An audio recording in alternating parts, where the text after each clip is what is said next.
नीचपणा केला, रामदास कदमांच्या विरोधात अब्रू नुकसानीचा दावा ठोकणार अनिल परबांचा कदमांवर संताप। खेडमध्ये दारू पिऊन धुमाकूळ घालण्याचा प्रयत्न, या साऱ्याची पुरावे येत्या हिवाळी अधिवेशनामध्ये सादर करणार अनिल परबांचा कदमांना इशारा।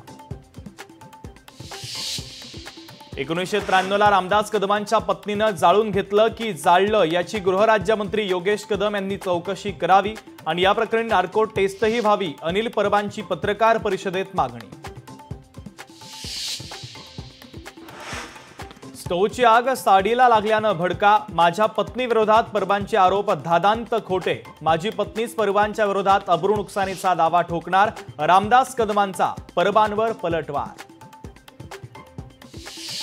बाळासाहेबांच्या निधन प्रकरणाची सीबीआय चौकशी करण्याबाबत मुख्यमंत्री देवेंद्र फडणवीसांना पत्र लिहून मागणी करणार, रामदास कदमांचं वक्तव्य।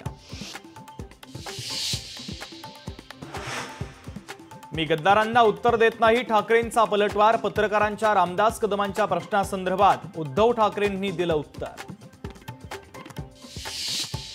स्थानिक पातळीवरच्या निवडणुका विश्वासात घेता लढवल्या जातील, महाविकास आघाडीमध्ये प्रत्येकाला स्वतःचा निर्णय घेण्याचा अधिकार, ठाकरेंची स्पष्टोक्ती। मराठा आरक्षणाच्या संदर्भात सुनावणी पुढे ढकलली, आता 15 ऑक्टोबरला दुपारी 3 वाजता होणार मराठा आरक्षणाच्या संदर्भातील सुनावणी। इतके कुणबी होते, गायब कुठं झाले, प्रमाणपत्र वाटप सुरू करा नाहीतर अवघड होईल, जरांगेंचा महायुतीला पुन्हा एकदा इशारा। वेस्ट इंडिज विरुद्धच्या पहिल्या अहमदाबाद टेस्टमध्ये भारताचा दणदणीत विजय, 1 इनिंग आणि 140 रन्सनं वेस्ट इंडिजवर मात, अष्टपैलू कामगिरी करणारा रवींद्र जडेजा ठरला मॅन ऑफ द मॅच। आगामी ऑस्ट्रेलिया वनडे आणि T20 दौऱ्यासाठी भारतीय संघ जाहीर, रोहितच्या ऐवजी आता शुभमन गिल वनडे टीमचा कर्णधार, तर श्रेयस अय्यरकडे उपकर्णधार पद।